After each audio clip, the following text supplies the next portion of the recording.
दोस्तों दुनिया जिंदा रहने के लिए कितना भी रोटी कपड़ा और मकान की गाथा क्यों न गाए, लेकिन हकीकत की बात तो ये है कि पानी का काम सिर्फ पानी ही कर सकता है। अब कोई भी इंसान बिना खाए तो महीने भर भी जिंदा रह सकता है, लेकिन बिना पानी पिए उसके लिए एक हफ्ता गुजारना भी मुश्किल है। ऐसे में एक स्वस्थ इंसान को दिन में तकरीबन 2 से 3 लीटर पानी पीना चाहिए। लेकिन क्या हो अगर आपको मालूम पड़े कि आप जो पानी पी रहे हैं वो जहरीला है। जी हाँ, आज की तारीख में पानी के हमारे देश में कुछ ऐसे ही भयानक हालात हैं। लेकिन आखिर क्यों नदियों का देश कहे जाने वाले भारत का पानी जहरीला हो गया और क्यों अब स्लो पॉइजन बनता जा रहा है हमारे यहाँ का पानी, जानेंगे इन सभी सवालों के जवाब आज की हमारी इस वीडियो में। दोस्तों हाल ही में भारत सरकार ने एक सनसनीखेज आंकड़ा सबके सामने रखा, जिसमें ये सामने आया कि देश के 80% लोग यानी कि 100 करोड़ के आसपास की जनसंख्या जहरीला पानी पी रही है और इनमें से ज्यादातर लोग पिछड़े इलाकों से ताल्लुक रखते हैं, जहाँ न तो पीने का साफ पानी बचा है और न ही उन्हें साफ करने के लिए संसाधनों की व्यवस्था है। एक रिसर्च में ये सामने आया है कि हम जिस पानी को रोजाना अमृत समझकर पी रहे हैं उसमें आर्सेनिक, आयरन, लेड और यूरेनियम जैसे तमाम जहरीले धातु मौजूद हैं। ऐसे में आप ये समझ ही सकते हैं कि ये पानी जो हम पी रहे हैं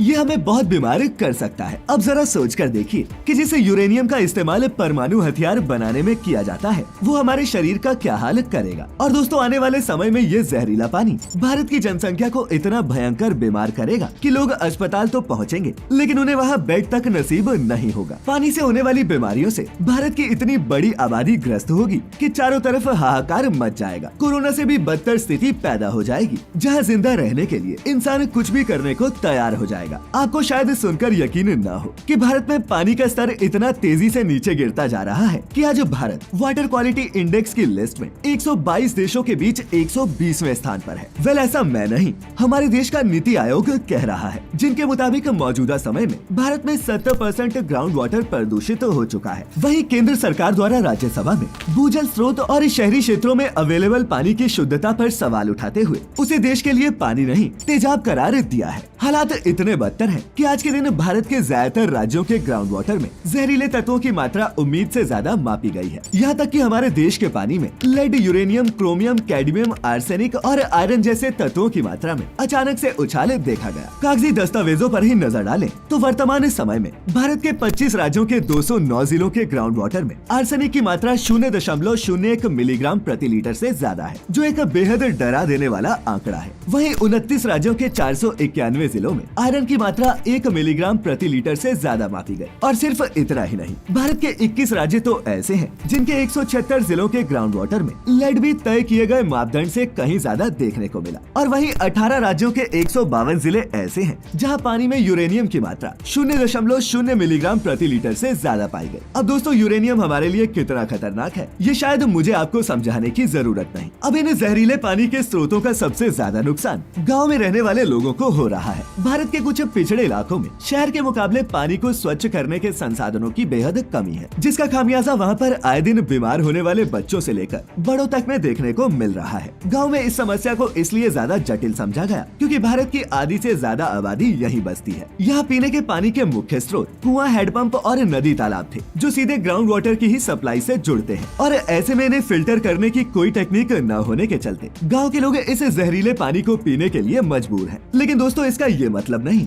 कि रिहायशी इलाकों के लोग सुरक्षित हैं, क्योंकि राज्यसभा में पेश की गई डिटेल रिपोर्ट के मुताबिक तमाम रिहायशी इलाकों का पानी भी बहुत प्रदूषित हो चुका है, जिनमें 671 इलाके फ्लोराइड, 814 इलाके आर्सेनिक, 14,089 इलाके आयरन, 9,930 जगह पानी का खारापन, तो वहीं 111 अलग अलग इलाकों में पानी में कई जानलेवा धातु देखने को मिली है। दोस्तों औसतन एक व्यक्ति दिन भर में 2 लीटर पानी पी लेता है। ऐसे में अगर इस पानी में इतने जहरीले धातु मौजूद होंगे तो यकीनन इनसे बीमारी फैलने के चांसेस 100% हैं और देश के तमाम हिस्सों में ये देखने को मिला है। आपको जानकर ताज्जुब होगा कि भारत में हर साल 3.7 करोड़ लोगों को अस्पताल का रास्ता सिर्फ इसलिए देखना पड़ता है क्योंकि वो जहरीले पानी का इस्तेमाल करते हैं। वहीं इनमें 3 लाख से ज्यादा बच्चे वो हैं जो सिर्फ इस पानी से हाथ धो बैठते हैं। इन मौतों में सबसे बड़ा कारण डायरिया है, क्योंकि डायरिया उन्हीं लोगों को होता है जो ज्यादा गंदा पानी पीते हैं और इसका विकराल रूप ज्यादातर ग्रामीण इलाकों के छोटे बच्चों में ही देखने को मिलता है। साथ ही दोस्तों दोस्तों अगर आपके पीने के पानी में लेड, आयरन या फिर आर्सेनिक की मात्रा ज्यादा हो तो इससे आपके शरीर को काफी नुकसान होता है। होता कुछ यूँ है कि ज्यादा आर्सेनिक होने से हमें स्किन रिलेटेड प्रॉब्लम्स हो सकती हैं, यहाँ तक कि स्किन कैंसर होने की संभावना भी बनती है। वहीं अगर पानी में लेड ज्यादा हो तो इससे हमारे नर्वस सिस्टम पर असर पड़ता है। इनफैक्ट आप किसी मेंटल डिसऑर्डर के शिकार भी हो सकते हैं। इसी के साथ अगर पानी में आयरन ज्यादा हो तो इंसान अल्जाइमर्स और पार्किंसन जैसी बीमारियों की गिरफ्त में आ सकता है। और तो और अगर पानी में कैडमियम की मात्रा ज्यादा हो जाए तो आप किडनी की जानलेवा बीमारी से ग्रसित हो सकते हैं या फिर आपकी किडनी फेल भी हो सकती है। साथ ही अगर बात करें पानी में क्रोमियम और यूरेनियम की तो मामला और भी संगीन है। इससे हमारी बॉडी के तमाम हिस्सों में ट्यूमर होने का खतरा बढ़ जाता है। मतलब कि सीधा सीधा कहें कि आप जो पानी पी रहे हैं उसमें अगर इनमें से कोई भी तत्व ज्यादा हो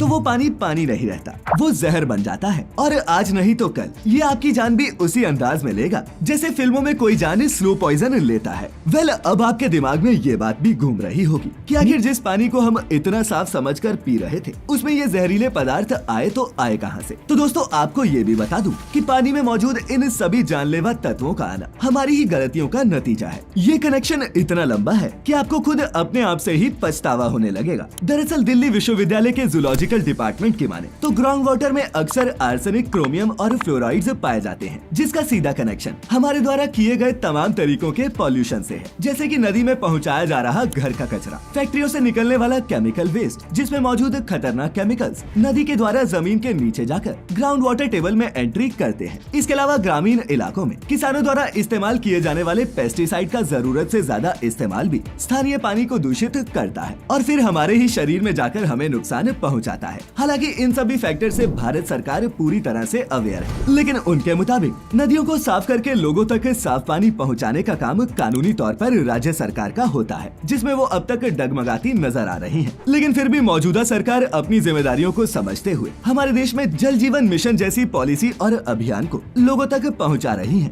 ताकि उन्हें पीने का साफ पानी मिल सके। इसके अलावा अपनी योजनाओं के जरिए सरकार ने तेलंगाना, हरियाणा और गोवा जैसे कई राज्यों में 100% साफ पानी की आपूर्ति का लक्ष्य भी पूरा किया है। वहीं अब भी हमारे देश में राजस्थान और मध्य प्रदेश जैसे कुछ राज्य हैं जहां पर काफी काम की जरूरत है और जहां आज भी पीने के पानी के लाले पड़े हैं। तो दोस्तों इन्हीं सब वजहों के चलते आज भी हमारे देश के कुछ इलाके जहरीले पानी को रोजाना मौत के घूंट की तरह पी रहे हैं और न जाने सरकार के द्वारा चलाई जा रही ये मुहिमें कब देश के कोने कोने तक पहुँचेंगी और देश का हर नागरिक साफ और स्वस्थ पानी पी सकेगा। तो दोस्तों इसी के साथ खत्म होती है हमारी आज की ये वीडियो। अगर आपको अच्छी लगी हो तो इसे अपने दोस्तों के साथ भी शेयर जरूर कीजिएगा और आप इसके बारे में क्या सोचते हैं नीचे कमेंट्स में लिखकर जरूर बताइएगा। ऐसी सभी वीडियोस देखते रहने के लिए जुड़े रहे फैक्टिफाइड हिंदी के साथ। तो फिर मिलेंगे किसी ऐसी ही वीडियो में, तब तक के लिए आपका बहुत बहुत शुक्रिया।